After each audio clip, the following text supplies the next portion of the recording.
1850. gada 18. septembrī Ungurpils muižu rentnieku ģimenē dzima 5. bērns. Krustīts viņš tika par Miķa, bet saukts par Miku.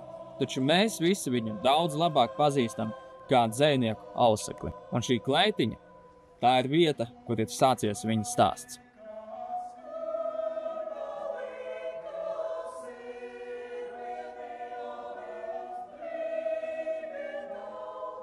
Rokzem Miks nebūtu nav folkloras bagātā novadā, un viņu vecāki ir visai dievbijīgi cilvēki.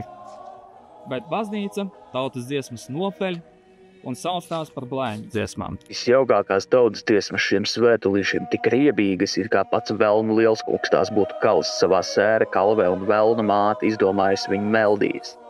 1862. gada 22. oktobrī Auseklis devās savās skolas gaitās Alojas draudzes skolā pie skolotāja Miškas. Tiesa gan viņš vairāk bija zirgu un sviestu tirgotājs nekā skolotājs. Viņa 11 gadus vecākais brālis viņa nolēma eksaminēt un noskaidroja, ka Mikum zināšana nav. Miku aizsūt mācīties uz Dīkļu draudzes skolu, no kura šobrīd ir palicis vien mūrītis.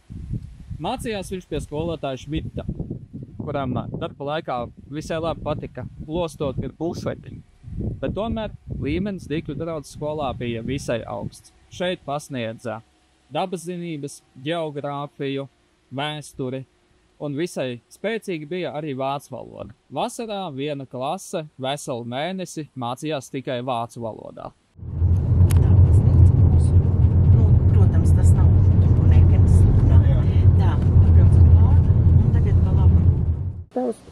Es nevaru, jo tāpēc, ka Nekens bija ļoti par to, par cik viņš pats bija latviečs, un ļoti svarīgi bija, un viņš ļoti, pārdzīvoja, bet viņam bija svarīgi, lai latviešu zemnieku bērni, lai mācītos lasīt un rakstīt. Un viņš bija tā ļoti iemīļots, jo tiešām viņš apmeklēja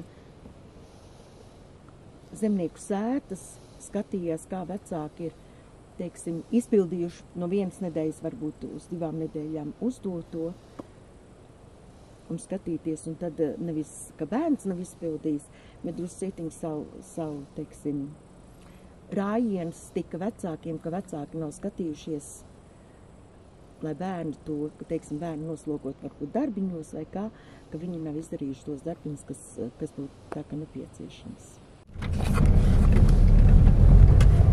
Atpakaļ tad uz to bērndārzu. Jā.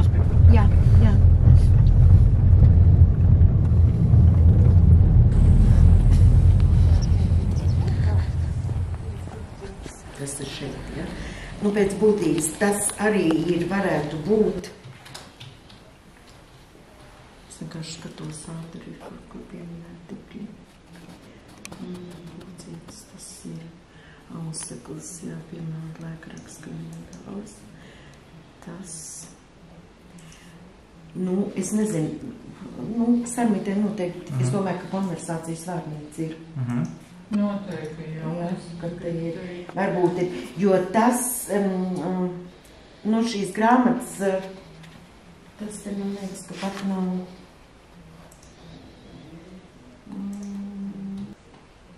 Es domāju, visvērtīgākā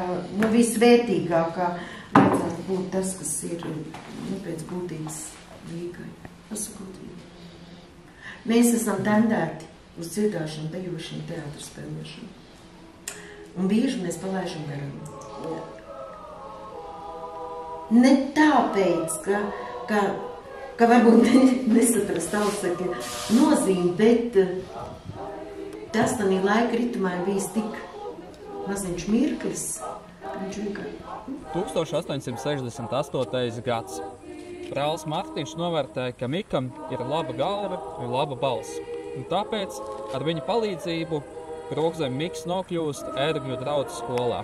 Ērgļu skolu tajā laikā vadīja Ādams Tērauds, kurš bija viens no izcilākajiem tā laika vidzemes skolotājiem. Tas viss notika gandrīz šajā ēkā. Reiz šeit bija Ērgļu draudzes skola, bet vēlāk tā nodega un tika uzcelta jauna ēka uz tās pašas draudzes skolas pamatiem.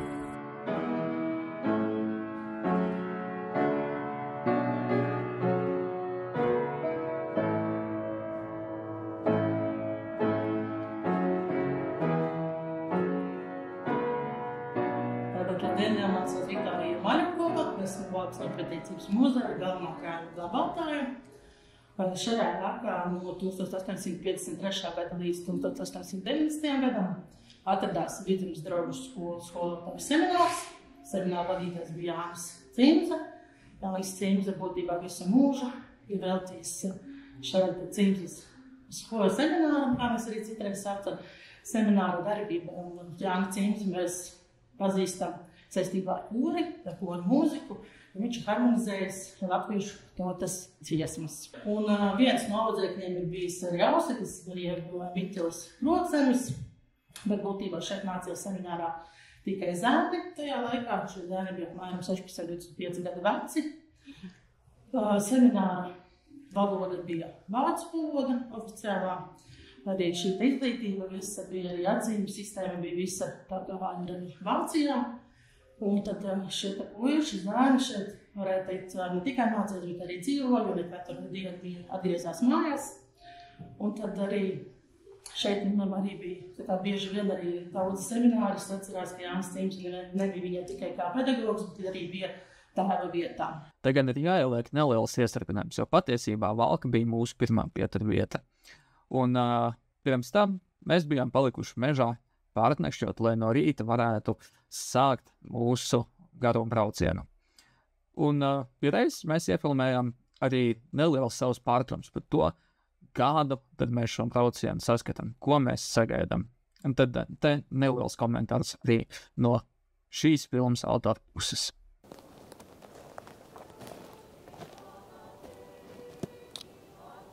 Šodien esmu Valkā. Esmu kaut kur dziļi iekšā mežā.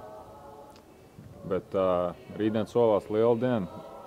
Mums ir izplānots maršruts. Mēs dosimies laikam uz Dīkļiem, uz Cēsīm, uz Rīgu.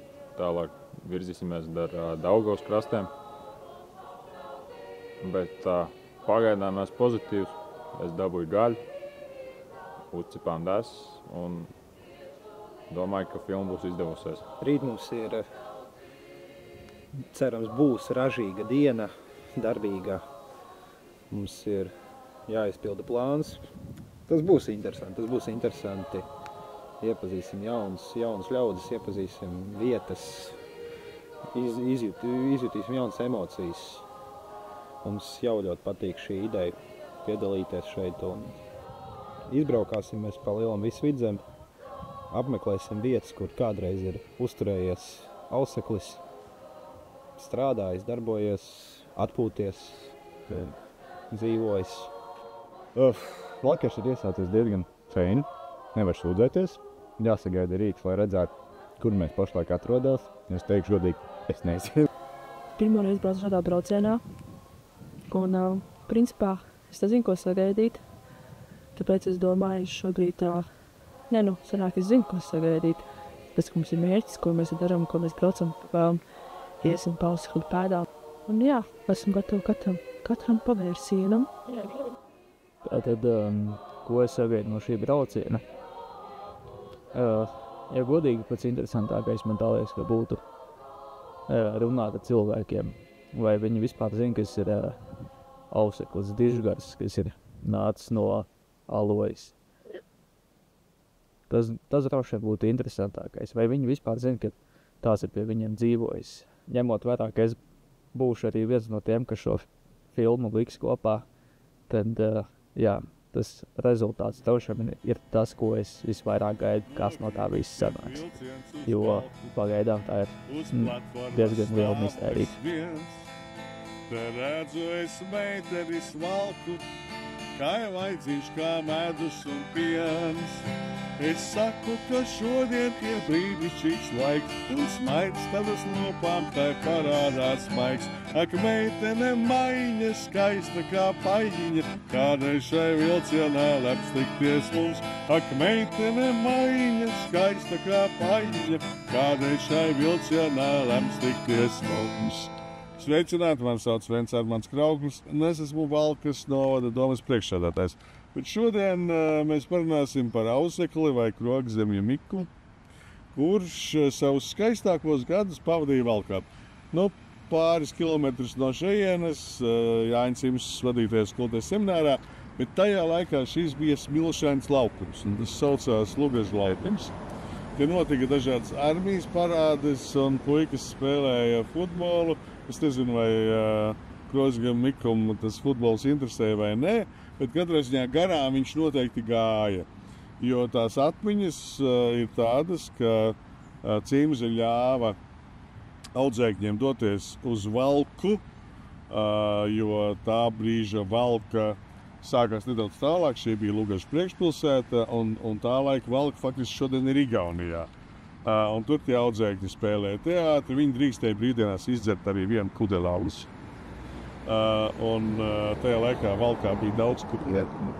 Un viens no iemesliem, starp citu, kāpēc to semināru būvēja ārpus pilsētas, lai šie pilsētas kārtinājumi netraucētu mācīties. Un vienā no savām atmiņām Auseklis raksta, ka tā režīms ir bijis tomēr tā kā pārspīlēts, un viņš nav pārāk brīvi te varējis justies. Jā. Tā kā, jā, šī ir šodien daudz skaistāka vieta nekā Ausekļa laikā. 1871. gada rudenī Auseklis sāka savu skolotāju gaitas Jaunpiebālogas draudzes skolā, kā skolotāja Pēteram Ulkas palīgs. Viņš bija cerība pilns mudināt latviešu tautu, kas bija ļoti raksturīgi daudziem Cimzes audzēkņiem. Klausieties, vācu mācītāji nav nekādi latviešu tautas audzinātāji, par tādiem jākļūst latviešu tautskolotājiem, kuri ar sajūsmu strādās savas tautas labā. Pēc aptuveni šādas runas, ko Miks teica Martiņa skolas nama iesvētīšanas goda mīlestā, mācītājs Klebrants Ausekli drīz vien atlaida, bet teikt, ka vietējie ar to būtu palikuši mierā, arī īsti nevar, jo vēlāk Baltijas vēstnesī raksta. 1871. gada rudenī Ulpas kunga palīga Priedīt kunga vietā atnāca jauns seminārists Krogzemkungs. Ar šo dedzīgo jaunēkli, īstu tautas draugu un mīļotāju mums liela cerība uz nākamību Ause, bet par lielu žēlumu tikai īsu laiku, jo tas tik 2 mēneši pie mums varēja palikt. Augstu laimi Krogzem kungam daudz jaunpiebaldzījuši novēlu. 1872. gada pirmajā pusē Auseklis sāka darbu par skolotāju Zaipodas palīgu Cēsu draudzes skolā. Šajā laikā viņš kļuva par īstu dzejnieku, par Ausekli. Baltijas vēstnesī tika izdots viņa dzejolis Kupleja no Bizbaņiem. Satiriskā dzeja un arī vēstulis Cēsim ir vērsta pret pārvācošanos un rosina mācīt latviešu valodu latviešu skolās. 1872. gadā Auseklis šeit piedalījās Rīgas apriņas dziesmu svētkos Zaubē kopā ar Cēsu draudzes skolotāju Zaipodu. Tas notika pavisam neilgu laiku, un īsti vēstures liecības, kur precīzi tas notika, nav zināmas. Bet vietējais iedzīvotājs mums pastāstīja, ka iespējams tas varētu notikt šeit, Zaubes viduslaiku pilsdurpās. 1872. gada augustā Auseklis sāk strādāt par skolotāju Neilanu palīgu Lielvānas draudzes skolā. Viņš aktīvi iesaistījās sabiedriskajā dzīvē, iedziļinājās folklorā un folkloras vākšanā iesaistīja savus skolniekus. Tapa arī apcerējums par novadu folkloru, vēstule iz Lielvārdas, kurā raksta. Īsā laikā esmu sakrājis vairāk dziesmu nekā Zālamanam pavisam bijis. Lielvārda Auseklim ir bijusi īpaša vieta. Tas ir īpatnējs apgabals, kurā vēl aizvien dzīvo pēc senām nacionālām ierašām, ar kurām tam ir bijusi iespēja iepazīties. Lielvārda Ausekli valdzināja, bet cenzūra atļāva izdot krājumu dzejas no Ausekļa, kas tautai ļoti patika, un Auseklis kļuva par populāru dzejnieku. 1873. gadā kopā ar Lielvārdas kori Auseklis devās uz pirmajiem vispārējiem latviešu dziesmu svētkiem šeit, Viesturdārzā, par ko vēlāk rakstīja. Lepnās Rīgas vārti atvērās, viņas palodes pacēlās un nievātā tauta caur tiem iegāja. Rīga nodimdēja, Māras baznīca notrīcēja un ķeizara dārs pārvērtās dziesmu ezerā. Mēs esam Ogresgala pagastā, vietā, kura Auseklis 1873. gadā Ziemassvētkos uzveda savu pirmo lūgu, Mika, ar īpaši tai rakstītu prologu. Vietējiem iedzīvotājiem tā ļoti patika, jo teātris šeit bija kaut kas jauns, bet mācītājiem Kronam tā gan nepatika. Un drīz vien viņš Ausekli atlaida. Tālāk Ausikla ceļš veda uz Vietalvu, kur mums paveicās satikt vietējo vēsturnieku Andri Rumutiņu, kurš mums pastāstīja, kā tad Ausikļa dzīve iekārtojās šajā nostūrī. Tā ēka ar to skaisto otrā stāva loģiju ar kokgriežamiem seniem. Tā bija Vietalvas muižas pārvaldnieku māja. Un tajā laikā, kad šeit viesojās Auseklis un kad notika visa tā tautiskās atmodas darbība, tas ir 1870. līdz 80. Te bija muižas pārvaldnieks bija Juris Bors no Piebalgas. 1870. gada pavasarī šeit Vietalvas draudzes skolā priekšnieks sāk strādāt Cimdas semināra absolvents, skoloties semināra absolvents Juris Kalniņš, starp citu netālu no Limbažiem. Viņa mājas ir Ārciems. Viņa mātes brālis bija dikna mācītājs Juris Neikens. Lūk, un viņš Neikena ietekmē viņš tur izskolojās, pēc tam pabeidza Cimdas semināru un tad devās strādāt skolotāju gaitās. Vispirms bija Ļaudonā, kas tepat ir tā kā Madonas virzienā. Tad Vietalvā. Par Vietalvu jau runāja, rakstīja tā laika jau latviešu laikrakstos un atmodas darbinieki, jaunotvieši no mutes mutē un Rīgas biedrībā viesojās arī vietalvieši. Un tad arī Auseklis uzzinājis, ka laukos arī aktīvi darbojās biedrībās un tautas apgaismībā un koros. Tad viņš arī te šeit ieradās uz tiem pirmajiem gada svētkiem. Tas ir tajā Odzienas pils parkā. Bet šeit, muižas pārvaldnieku namā, ļoti bieži notika atmodas darbinieku apspriedes un arī Auseklis šeit ir vairākas reizes ciemojies. Pirms kādiem 3 gadiem es te ar vietējiem tauta bija Ausekļu ozolu katru gadu apkopis. Tas dižozols aiziet. Es tāds būs beigts. Te ir stāsts, te ir akmens un tur ir pats ozols. Kādos 70. gadu vidū, 70. gadu beigās drīzāk. Te ir tāda Imanta Ziedoņa dižkoku atbrīvotāju grupa. Viņam tur bija brīžiem 15, brīžiem 30. No tiem, tiem tuvākiem Imanta Ziedoņa cīņu biedriem ir Guntis Seniņš, vēl pie dzīvajiem un vēl daži, kas ir no kultūras darbiniekiem. Un tad viņi atbrīvoja šo ozolu no visādiem krūmiem un brikšņiem. Un tā kopš tā laika nodēvēja Ausekļa vārdā. Bet stāsts jau ir ne par to, viņam patika tie ozoli, kā senču dabas un spēku simbols. Un tur pāri tur apmēram 4 tā skola, tur bija Vietalvas Luterāņu draudzes skola, kur Juris Kalniņš bija priekšnieks un skolotājs. Un tur arī Auseklis bieži ciemojās, un tad arī nakšņoja pa nedēļām, pa mēnešiem varēja dzīvoties, kamēr jau nesākās Baltvācu luterāņu muiznieku represijas pret jaunatviešiem, tautiskās atmodas darbiniekiem. Tā viņš, kad notika stundas, viņš vienkārši staigāja apkārt. Šeit varēja sēdēt un dzejot un domāt, vai pie tā vēl lielākā dižozola, vai vēl kaut kur. Pie tās muižas, es jūs nevēru, jo tur ir brikšņi. Bet pie tās muižas ir vēl viens stāsts arī par Ausekli. Viņš ciemojās pie tajā muižas pārvaldnieku mājā, kur tas Juris Bors bija, un kur citi biedrības darbinieki bieži dzīvoja. Viņš tur arī palika nakšņoja nedēļām, un tad viņam tur bija 2 vietas, kur viņam Vietalvā visvairāk patika būt, tad neskaitot šeit šo te Ausekļu ozolu skolu.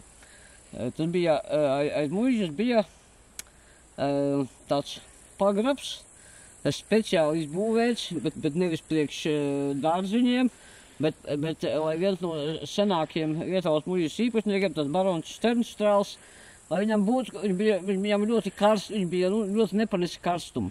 Un tajās muižas sēkās karstajā jūlijā vai kaut vai citos mēnešos, viņam ļoti smagi, un speciāli priekš viņam, un aiz Vietalvas muižas parka ir tāda grava, un tajā gravā iebūvēja tādu izmūrēja no akmeņiem tādu pagrabu, kurā viņš tur aizgāja un to dienas karstāko laiku pavadīja. Nu, lūk, un tas barons Stenstāls jau sen bija Vietālas kapos, kad pie Kalniņa un Jūra Balva ciemojās Ausekls. Viņam patika arī uzturēties tajā pagrabā un ļauties savām domām, pārdomām, dzējošanai, jo viņam tur patika, tur pilnīgs miers, ka tur tikai kāda bitīte garām aizzumai, kāds taurens ielido, sveicieris no dabas atnes. Un vēl otrais bija senie Vietālas kapi, kur viņam arī patika iet un domāt savus domas un dzējot, un tur viņš arī jutās saistīts ar to, to latviešu senatni, ar tiem vietējiem, kas ir dzīvojuši un cietuši tie dzimbūšanas verdzībā. Nu tā, tas ir tas. Un šeit, protams, arī pa šī apkārtni, skaisto dabu, laikā, kad Jūris Kalniņš strādāja skolā, un tad viņš varēja staigāt. Un tad arī viena no tām viņa iecienītām vietām, Ozols nosaukt pa Ausekļu ozolu. Šo akmeni tas jau pēc Sadēļpievis atjaunošanas uzstādīja. Tagad jau ir apsūnojis. Nu kāds ko jau te var saskatīt to kādus latviskos rakstus. Un tad 1871. gads ir Vietālas dziedāšanas biedrības pirmie gada svētki. Kad šeit mužnieks, kas bija mākslas atbalstītājs, kultūras atbalstītājs, mecenās, viņš arī ziedoja lielas naudas tam korim un biedrībai. Viņš ļāva arī savu parku, to estrādi un to lapeni izmantot tam gada svētku rīkošanā un kora koncertam. Un tad uz to ar pirmo reizi Vietālā Odzienā ierodas Ausekļi. Un tad viņš pa tiem veciem lauku ceļiem, skaistajiem Koknese bērza un tas ceļš, kas garām Odzienā iet, tie viņš gājas un meklē, kur tas notiek. Viņš sākumā bija aizgājis uz to, kur viņš zināja, kur ir tas centrs, no tās biedrības un kora centri, tas bija tā skola, kur mēs neredzējām, ja? Viņi bija aizgāja, uzzināja, ka viss notiek šeit Vietālā. Tas ir no pierakstītām Ausekļu atmiņām. Viņš ievedās un te bija tā tiks sajūsmināts par to, ko šeit redzēja, un tas tik diezgan tālos laukos, apgaismoti tādi garīgi cilvēki. Un tad tas sākās tā, ar šo vietu sākās Ausekļu saistība ar Odzienu un Vietālas darbiniekiem. Bet visvairāk cilvēki nodzīvoja Auseklis tieši netālu no Ivāniem, kur tādas mājas bija, divas mājas bija Draudavas. Tajās Draudavās strādāja, tā kā dzīvoja divi saimnieku dēli, Aņģis Siliņš, kuri bija saimnieks, kur pārzināja Draudavas un kur deva iespēju tur dzīvot visu laiku, pēc jau pusgadu vai kaut kur tuvu tam, viņš nodzīvoja tajās Draudavās, viņš bija padzīts no tās skolas, kur viņš pēdējā strādāja. Un tas te Pēters Siliņš bija skolotājs, un viņš abus šos brāļus, Pēteri un Aņģu Siliņš, mudināja, ne tikai mācīt skolā vai izglītot to jauno paudzi un veco paudzi un celt to latvisko garu, bet viņš mudināja uz dzējošanu. Andris Rautiņš nebija vienīgais cilvēks, kur mums izdevās satikt Vietālas pusē. Vēl mēs satikām ievērojumu cilvēku Daini Ivāni, kurš bija Latvijas Tautas frontes pirmais priekšsēdētājs.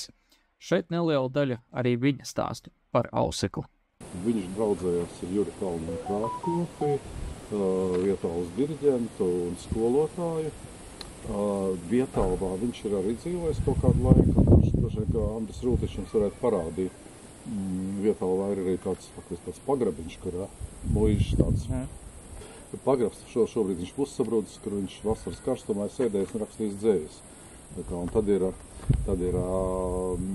tas Ausekļu ozols, pēc leģendas ir kā ziedonis tur, kā lika piemiņas zīme, un arī stādīja vienu ozolu, uz kaut kur domāts, ka zem, kur viņš sēdējis, un tas stāsts ir, ka šajos Vidzemes pakalnos viņš uzrakstījis Latvijas kalnājos, Latvijas lejās, totismu, famozes brīvības gars.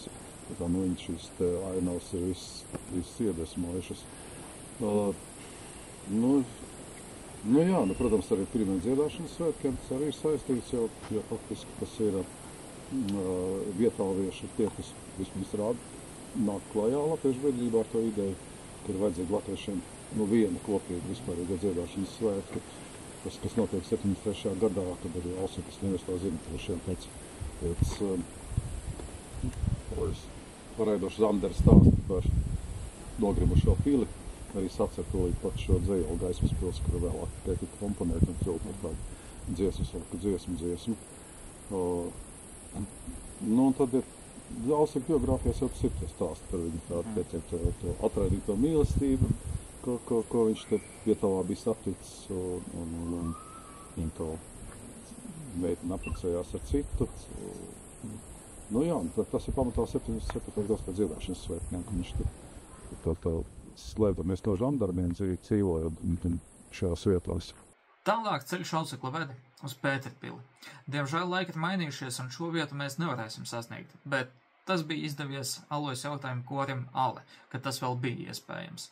Te neliela daļa vēsturiski video no tā, kā tad viņiem bija veicies Pēterpilī apmeklējot vietas, kur reiz bija Auseklis. Jautājums par Ausekļa dzīves, to sabiedrisko pusi, kas saistīta ar draugu kompānijām, vēl būtu jāpapēta sīkāk, jo atmiņas ir rakstījuši dažādi cilvēki, un šajās atmiņās ir diezgan liels pretruns. Viens saka tā, otrs citādi. Tas trešais vidusceļš mums būtu vēl jāturpina meklēt. Katrā ziņā mēs atrodamies šeit vietā, kur it kā satiekas divas ielas. Uļica Garohovaja, tātad Zirņiela, kurā ir dzīvojis Auseklis kopā ar brāli Mārtiņu mūža nogalē, un Mojka, kurā bija dzīvojis viņa domu biedrs un labs draugs, un arī viens no bohēmas tādiem rīkotājiem Baumaņa Kārlis. Baumaņa Kārlis bija turīgākais no visiem, jo lielākoties Auseklis uzturējās draugu pulkā, kas šeit vai nu strādāja, vai arī studēja, kā piemēram Jurijāna Andrejs un arī citi jauni cilvēki.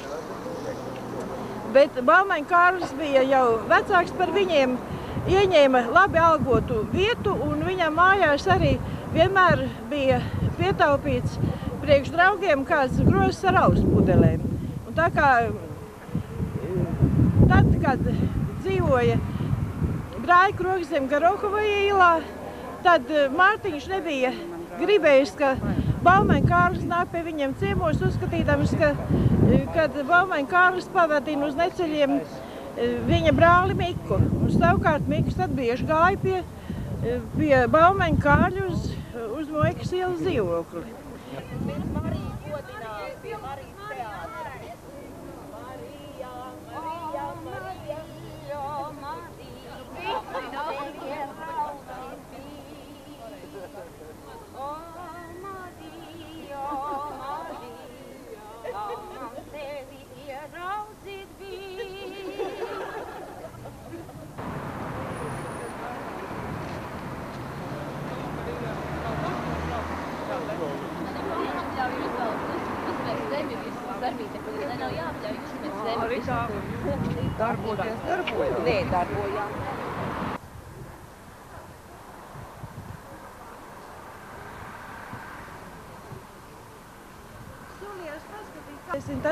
Gada nogalē Auseklis saslima. Pat brālis Mārtiņš sākumā īpaši nesatraucās, jo likās, ka Mikus ir kaut ko nelāgi ēdis. Temperatūra bija, drudzis bija, bet neviens jau nedomāja, ka tik ļauni būs. Tur 79. gada pirmajās dienās pēc jaungada jau Mikus bija nedaudz atlabis un aizgājis ciemos pie sava domu biedra un drauga Baumaņa Kārļa. Pārunājuši dzīvi, atcerējušies Latviju, iemalkojuši alu. Nu, un kad vēl pa ceļam uz māju devās, Auseklis bija apsaldējies un iegula gultā pa īstam. Nācās ievietot viņu slimnīcā. Un tā bija šeit Buļkavas slimnīca, kurā Krogzem Miku atveda ārstēt. Ārsts bija noteicis nepareizu diagnozi. Sākumā viņš tika ārstēts kā saslimis ar vēdera tīfu vai pat ar bakām. Un tad, kad jau bija stāvoklis kritisks, kad dzejnieks jau bija bezsamaņā, cits ārsts atzina, ka diagnoze bijusi nepareiza, ka tas ir bijis izsituma tīfs. Brāļa un tuvāko draugu klātbūtnē Auseklis mīra. Un no šejienes arī Cinka Zārkā viņš tika tālāk vests pēdējā gaitā. Sākumā pacēlās jautājums, ko darīt? Kā tas būtu guldīt cilvēku, kam tika tuvu bijusi dzimtene, kas visu savu mūžu par to ir domājis, kā kalpot tautai, guldīt svešā zemē. Bet tad beigās tika dabūt atļauja dzejnieku pārvešanai uz dzimteni Cinka Zārkā. Un es uzsveru vārdu to Cinka Zārkā, tāpēc, ka tam ir būtiski nozīme vēlāk izvadot viņu uz Kapkalniņu dzimtajā Alojā. Nu, un atļauja tika dota, kaut arī tajā laikā Pēterburgā plosījās Sibirijas mēris un labprāt to negribēja darīt. Ja var ticēt biogrāfiem, kas ir rakstījuši par Ausekļa pēdējām dienām, ka tajā naktī, vakarā, kad Auseklis ir miris, kad šeit pilsētā ir skanējuši trauksmes zvani, ka bijusi gaidāma stipra vētra un plūdi un ļoti nelabvēlīgi laika apstākļi. Tā kā dzejnieku nāves sakrīt, tādā ziņā arī daba bija tāda trauksmes pilna un dzejnieks tādos apstākļos aizgāja mūžībā. Mēs atrodamies vietā, kur savulaik ir atradusies Jēzus baznīca. No Jēzus baznīcas Auseklis tika aizvadīts uz dzimteni. Bērdienā pie altāra bija uz paaugstinājumu uzlikts zārks klāts ar melnu drēbi. Mācītājs teica atvadvārdus, spēlēja, eļģelis spēlēja Baumaņa Kārlis, arī Jurjāna Andrejs. Skolnieki, kurus bija mācījis Auseklis, nesa ziedus. Un kad vīri pacēla zārku uz pleciem un nesa laukā no baznīcas, tad Latviešu labdarības biedrības priekšnieks uzlika uz zārka vainadziņu, kādu vainadziņu ar veltījumu tekstu. Iespējams, ka šis vainadziņš ir Alojas muzejā.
bija laimes brīdis īs, pār visiem brīsniņiem,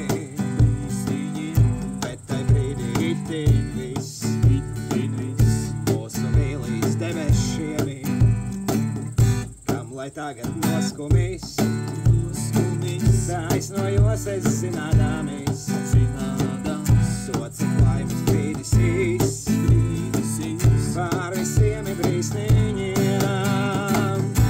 nepiemini dzīvē ļaunumu, nepiemini laivā,